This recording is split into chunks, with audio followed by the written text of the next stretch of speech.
በህይወቴ ደስተኛ አይደለሁም የሆነ ነገር ሀፕን እንደሆነ ይሰማኛል የሆነ ነገር የጎደለብኝ እንደሆነ በቃ ውስጤ ላይ እና ይሄ ከዛ በፊት እየሮጥኩባቸው ከነበሩት ነገሮች ወይንም እኔና ባለቤቴ ስትራግል ያደረግን ከነበሩ ነገሮች ተቆጠብኩኝ ማለት ነው ይሄ የሁለታችን ፕላን ያደረግነው የነበረው የህይወት ተወረድ ተገለልኩ ማለት ነው እና እኔ ሐሳቤ ምንድነው ሙሉ ለሙሉ ራሴ ላይ ነው በቃ እንዴት ነው የሚጠፋው ለምን እንደዚህ ሆንኩት እና ማን ነው እንደዚህ ያደረገኝ እና ምናምን የሚለው ጥያቄ በቃ መልስ ያጣው መጣው ማለት ነውና ያው ከእግዚአብሔር ጋር በቃ ግብ ከእግዚአብሔር ጋር መቆጣት ነው ጀመርሽ ቤት ባለቤት እቆጣለሁ እሱን እቆጣለሁ ልጆች አሉን እኔ ማለት ነበር ልጆች አንድና 3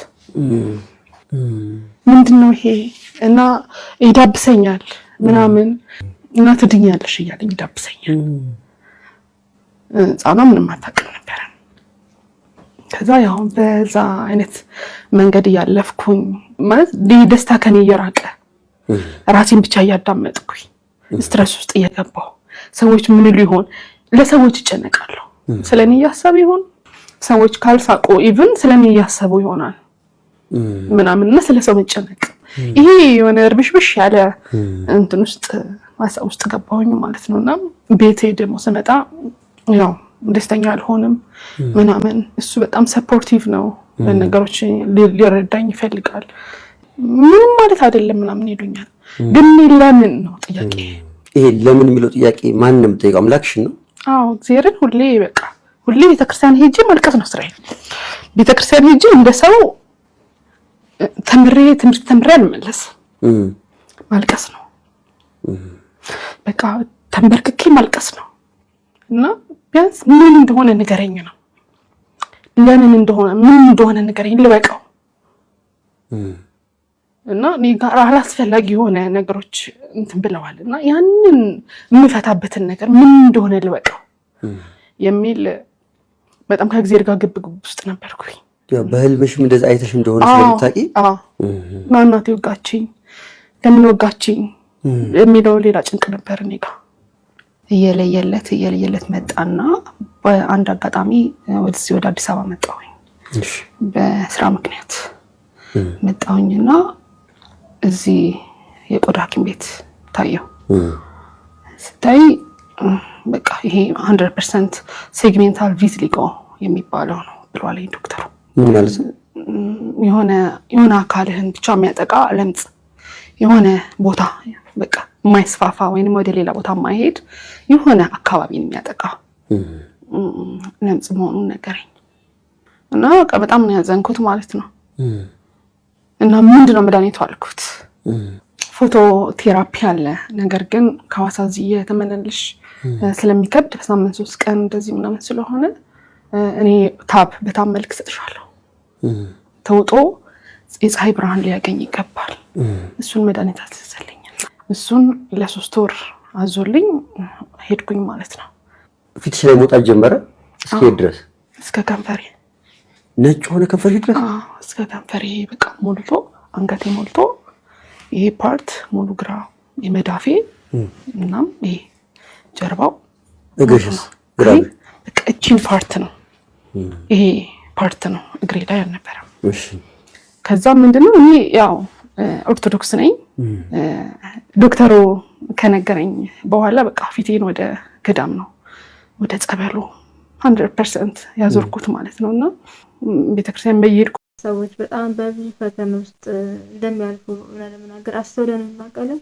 እና ደግሞ አይዶን ሰሞኑን ብዙ የሚያለቅሱ ሴቶች እየበዙ ነውና እግዚአብሔር በአጠቃላይ ግን ይሁንላችንም በብስል ቸርቹን አስጠላኝ ለምንድነው ቤዶ ቸርች ብላ አደረግ እግዚአብሔር እኮ ያለፍኩበት የነበረው ነገር ያውቃል ቤተክርስቲያን ውስጥ ነው ያደግኩት አይደል ለምንድነው ያልተረዳኝ ኦኬ ያ ነገር ገጥሞኛል አለፈ ግን ደግሞ ያው መራመድ ፈልጋለሁ እንዳልራመድ አድርጎኛል ሁሌ ጸልያለሁ ሁሌ እግዚአብሔር ከዚህ ነገር አውጣኝ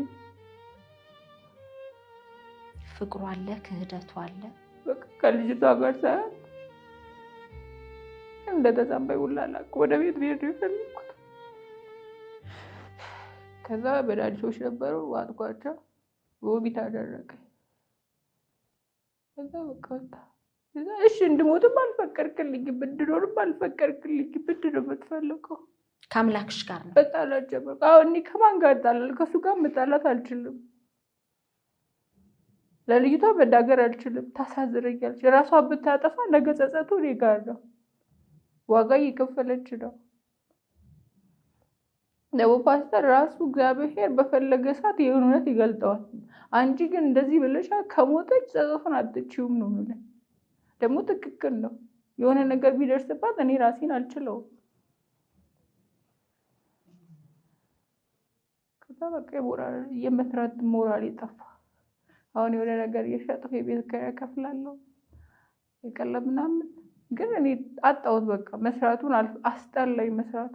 ለዛ ነው ብድግ ብለሽ የመጣሽው? እሱም በዛ ምክንያት እኔ መታመም ጀመርኩ። አንገቴ ሰርጀሪ መሰራት አለበት። ከዚህ በፊት ተነግሮኛል። አፍንጫዬ ያፍረኛል፣ ትንፋሽ አይወጣም። አፌ ከፍቼ ካልተኛው ያፍረኛል። አሁን ምተኛ የምኖርበት ቤት ስለሚሸት አፌና አፍንጫዬን አስሬ ነው የምተኛው። ልብስ ሄደ ሽቶ ነፍቼ አስሬ ነው የምተኛው። ቪዲዮ ላይ አይተሽዋል። ቤቷ አየር እንዴት ታገኛለሽ?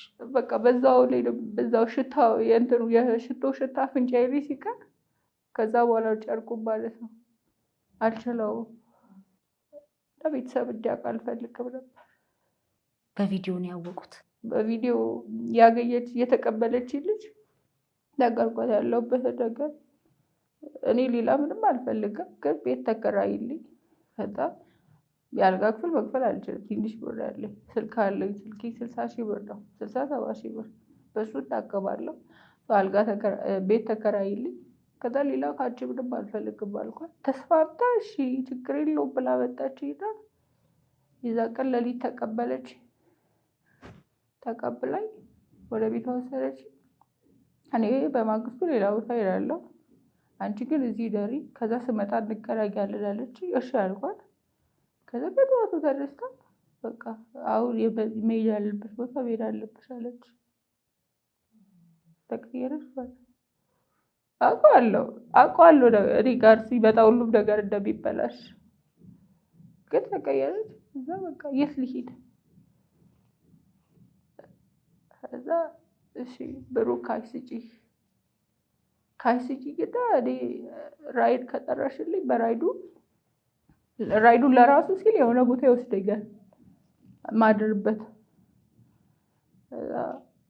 የሆነች ልጅ ነበረች፣ ደወልኩላት። ቲክቶክ ላይ ሁሉንም ቲክቶክ ላይ ነው የማውቃቸው። ቲክቶክ ላይ ደወልኩላት። እሷ ብለች እኔ ከማሳደር አልችልም ብለች። ከዛ አንዲት መላጢት የምትባል ልጅ አለች ካወቅሻት፣ አወራኋት ፕሊስ እና በቃ ለመንኳት። እሺ አለች። ነይ እኔ አግዝሻለሁ አለች። ብሩ ወደ እሷ ትራንስፈር ተደረገ። ለእኔ ከመቼው ራይድ እንደጠራች አላውቅም። ከቤት አወጣች። እዛ ገርጂ መጣሁ። ልጅቷ ቤት ፈልገን አገኘን። በእኔ እንትን ነው። አሁን 20 ሺህ ብር ለእኔ በጣም ብዙ ብር ነው፣ ግን እዚህ 20 ሺህ ብር ምንም ነው። 12 ሺህ ብር ነው የሚያሳዩኝ አንድ በአንድ የሆነ ቤት ሐዋሳኛ ጋር 2 ክፍል ጽድት ያለ 4 ሺህ ብር ቢሆን ነው። እዚህ ቤት ኪራይ ተወዷል። ከዛ መጨረሻ ላይ ይሄን ቤት 7 ሺህ ብር ተባለ። ይሸጣል፣ ይሁን በቃ ልደር። ከዛ በቀረው ብር ፍራሽ ምናምን ተቀጣልኝ። ከዛ ቤት ዲዛይን እንደምናገር በጣም የሚያሳዝነውና እና የዚህኛው ደግሞ በጣም ምን ልቤን የነካኝ ማለት ነው። ወደ ውስጥ ነው የምታለቅሰው ነው። አንዳንዱ ወደ ውጭ አውጥቶ አልቅሶ ይወጣለታልና እንባ አንደኛው የሪሊፍ መንገድ ነው። እና የዚህኛው ታሪክ በጣም የሚያሳዝነኝ ፓርት ወደ ውስጥ ነው የምታለቅሰው። ነገ ለማግባት ሽራዋ ሚስትና ልጆች አሉት ተብሎ ተነግሯት ማለት ነው። ኢማጂን ብቻ በጣም ይከብዳል የአንዳንድ ሰው ታሪክ። አሁን ግን የምላችሁ ጃኒና አዶናይ ተጣልተዋል ብላችሁ ሰዎች ጠይቃችሁኝ፣ እውነት ስለ እውነት ለመናገር ጃኒና አዶናይ አሁን ላይ እንትን አድርገዋል፣ ፓውዝ አድርገዋል። በቃ እውነቱ እሱ ነው። ተጣሉ ብዬም ልላችሁ አልችልም፣ ምክንያቱም ነገ ሌላ ቀን ነው። መሀላቸው እየገባ ያለ ነገር ስላለ ሊስማሙ ይችላሉ ብዬ አስባለሁ። ከዛ በተረፈ በምንድን ነው የተጣሉት ለምንድን ነው ምናምን እሱን በራሳቸው ሰዓትና ጊዜ መጥተው ይነግሯቸዋል። አሁን እኔ በገባው ቁጥር ንገሪኝ ስትሉኝ እኔ ከባለቤቱ በላይ ባወራው እኔ እውነት ለመናገር ሚሊዮን ሰው ተሰብስቦ እንዲያይኝ ብዬ ያልሆነ ነገር መናገር አልፈልግም። እንደዚህ አይነት ወሬ ከፈለኩኝ እንደ ሊያሾ ዩቲዩብ ላይ ተጣጥቤ ዘንጬ ሜካፕ ተቀብቼ እየበላው አወራላችኋለሁ። እኔ የገንዘብ ጥማት የለብኝም። የገንዘብ ሳይሆን ሰብአዊነት ከሆነ ስርዓት ያለው ንግግር ከሆነ አሁን ላይ የሆነ ያልተግባቡበት ነገር አለ። ያልተግባቡት ደግሞ በአሁን ጉዳይ አይደለም በቆየ ጉዳይ ነው። ነገር ግን ትልልቅ ሰዎች መሀል ላይ ገብተው ሊያነጋግሯቸው ነው እና መጀመሪያ ላይ እንትን አልነበረም። አሁን ግን ትንሽ ሲሪየስ ነገር ሆኗል። ሰዎች ግን እየታገሉላቸው ነው። ጃኒ በራሷ ጊዜ መታው ታወራለች ወይ አዶናይ ራሱ በራሱ ጊዜ መጥቶ ያወራዋል። ከዛ ከምን እንደጀመረ የተጋጩበት ለምን እንደሆነ ለአጭር ጊዜ ረፍት ያደረጉት ራሳቸው መጥተው ይነግሯቸዋል። ይሄንን ነው ልነግራችሁ የምፈልገውና እኔን በመጣው ቁጥር ስትጠይቁኝ እኔ ሌላ ሰው በጣም ሌላ ሰው ደግሞ እዛው እንትን ያለ ሰው እኔ እኮ ስም መጥራት ስለማልፈልግ ነው ብሎ የመለሱት መልስ ደግሞ በጣም ትንሽ ግራ የሚያጋባ ነው። ለማንኛውም ግን አሁን ለአጭር ጊዜ ተለያይተዋል። ግን ተጣልተዋል ብዬ ልላችሁ አልችልም። ጸብ ሳይሆን ተለያይተዋል። ግልጽ ነገር ልንገራችሁ። ግን ትልልቅ ሰዎች ገብተው መሀል ላይ እየሞከሩ ነው ያስተካክሉላቸው እየታገሉ ነው እላችኋለሁ። እና ስላልተሰዳደቡም ስላልተጣሉም ነው ጃኒም በራሷ መንገድ ወጣ የምትደንሰው። አዶናይም ዱባይ ሄዶ የራሱን ነገር እያደረገ ያለው እሷም ጌም እየተጫወተች ነው። ሁለቱም ላይ የምታዩት ነገር ቁርጥ ያለ ነገር ስለሌለ ነው እንጂ አይደለም። እና አንድ አመት አብራችሁ በፍቅር ያሳለፋችሁት አንድ ቀንም እኮ ጥሩ ቀን ያሳለፋችሁትን ሰው ስትለዩት ይጨንቃችኋል አይደል? ስለዚህ በሰላም መሆኑና ነገሩ እንደሚፈታ የምታውቁት ጃኒ እስካሁን ድረስ ጥሩ ነው ያለችው። አዶናይም ባለበት ጥሩ ነው ያለው። እኔ በግሌ ፐርሰናሊ ብትጠይቁኝ ደስ ይሉኛል። ሁለቱም ቢሆኑ አብረው ደስ ይለኛል። ሚዲያ ላይ እንደምትሉት አትመጥነውም ጭንቅላቱ እሱ እንደዚህ ነው እሷ እንደዛ የሚባል ሁላችንም የ9 ወር ልጆች ነን። ፍቅር ደግሞ ማናችንን ሊያስደስተን ይችላል። እኔን እስከማምነው ድረስ ትልቅ ቦታ ላይ የሚሰራ ሰው በፍቅር ከሆነ ትንሽ ቦታ ያለችን ሴት ሊያፈቅር ይችላል፣ ወይ በተቃራኒ እንደዛ ሊሆን ሴትም እንደዛ ልትሆን ይችላል። ስለዚህ ምንም እኔ በሰውነት ነው እንጂ የማያቸው አዶናይ ከጃኒ ጃኒ ከአዶናይ የተለየ ነገር ብዬ አላያቸውም። ነገር ግን እኔ ነገሩ እንትን ሲል ይግባቡና ይመጣሉ ባይ ነኝ። እስቲ መጀመሪያ ምርጫው ሲያልቅ አዶናይ ከዱባይ ሲመለስ ፈጣሪ ተጨምሮበት ነገሮች ሁሉ ይስተካከላሉ። ምርጫውን ለምን አልሽ ካላችሁኝ ሁለት ግርግር አይሆን ምርጫ በዚህ ጋር ሆኖ አሁን እሱ ነው አጀንዳው። አዶናይ ብቻ ነው አጀንዳችሁና ስለ ምርጫው ምንም ሰው የሚያወራ የለምና በሰላም ምርጫው ካለቀ በኋላ የና አዶናይ አጀንዳ ደግሞ ሌላ ሊሆን ስለሚችል የእነሱን ፍቅር በትዕግስት መጠበቅና የእናንተን መውደድ የእናንተን ማክበር አይተው እነሱም ጥሩ መልስ እንደሚሰጧችሁ ወይ በደስታ ነው ወይም ደግሞ በተከባበረ መንገድ ይነግሯችኋል ባይነኝና ሊያሾ ማንም ላይ አታሳቢ፣ አንቺም አለሽበት። እነሱ ራሳቸው መጥተው እስኪነግሯችሁ ድረስ በትዕግስት ጠብቋቸው።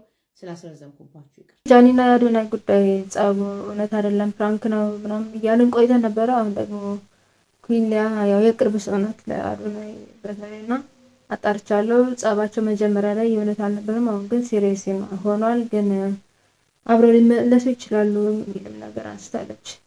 እንታወቅ፣ ስማችሁን ትነግሩኛላችሁ? እኔ ቤታዬ፣ እሱ ጆን ዳንኤል። ስምሽን ንገሪኝ እህቴ፣ ስምሽን እንታወቅ። እሺ ቤታ እኔና ስምሽን ንገሪኝ እህቴ። ወይ ኔትወርኳ ነው። እሺ ቤታ እህቴ፣ ስምሽን ንገሪኝ እህቴ። እሺ በስመ አብ ወወልድ ወመንፈስ ቅዱስ። ምን ስምሽ ማን ነው እህቴ? ስምሽ ማን ነው? ሰደዮ ስምሽ ማን ነው እህቴ? ስምሽን እየጠየኩሽ እኮ ነው። ጆን ዳንኤል ስምሽ ማን ነው እህቴ? ማናት? ምንድናት እንዴ? ቆይ ጆን ዳንኤል እህቴ፣ ዲስሪስፔክት ነው። እባክሽ ተረጋጊ።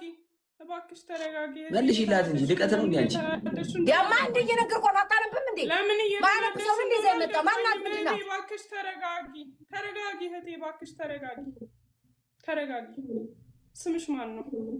ኬት ነው እህቴ? ኬት ነው? የት ነው የምትኖሪው? ስምሽን ንገሪ። ማርያምን አውቃ ነው ወይስ እውነቷን ነው? እኔ እየተናደድኩ እኮ ነው። ኧረ እውነቷን ነው። ንቀት ነው እንዴ? ኧረ ቤት ለምንድን ነው ነጋ? አታነብም እንዴ? ማያነብ ሰው ይዘብህ እንደምትመጣለህ የሴቷ አክሊሉ አንብቢ። እኔ ከጧት ጀምሮ እንደ ፖሊስ ሰራ የነበረ ሴትዮ ደግሞ ስሜት ለብሽ ባለሽ ምን ነሽ? ኧረ እዚህ ቲክቶክ ላይ እንዳለ የተገኘ የለም። እባክሽ ተረጋጊ። ምንም ያናድር ነገር የለም። ጆንዳኒ ቆጣሽ። ይሄ ዲስሪስፔክት ነው። እንዳታስጠቁሪ። ይሄ ነው ማስጠቆር። ነይ ውጪ። ማን አባቱ ፈርቼ ነው ቤተራ ወጪ ጭራሮ ቁጭ ሰፈር ቤታ ቋጥሽ እናት ያልኳት። አይ ቤታ ባይ ዘ ወይ ማለት ነው። ያው አንዳንዴ የሚያናድዱ ነገሮች አይጠፉም፣ ግን እውነት ለመናገር እኔ በጣም ነው የምታስቀኝ። ያው ቀልድ ሰዓቷ ላይ ማለት ነው ሳይነሳባት በጣም ከሚያስቁኝ ቲክቶከሮች ውስጥ አንዷ ናት። ሰውየው ሙስሊም ከሆነ ህግ አለው። ቢያንስ የሰው ሀቅ እንዳትነካ፣ የጎረቤት ሀቅ ጠብቅ፣ ካረድክ አንድ እግሩ ለጎረቤት ስጥ፣ አካፍል፣ ስትበላም በጋራ ብላ፣ ስትሰግድም ጀማዓ ስገድ። ለብቻ ጥሩ አይደለም። አረፋ ከሆነም አርደህ ለድሃ ሳታካፍል ይዘህ አትግባ። ህግ ነው እኮ ይሄ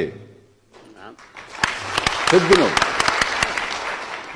እንደኛውን ህገ መንግስት አንቀጽ 1 አንቀጽ 2 አልተባለም እንጂ ህግ ነው።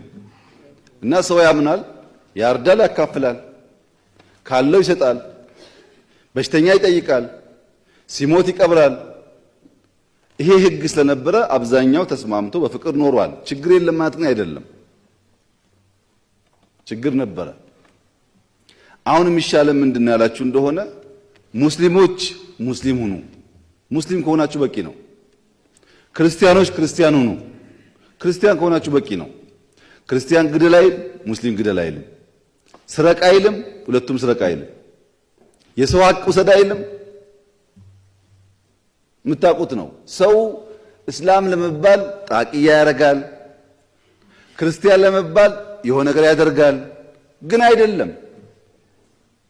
ቢሆን ኖሮ እንዴት ሶማሌና አፋር በጥይት ይገዳደላል? አይፈቅድማ። እስልምና አይፈቅድም። እሱ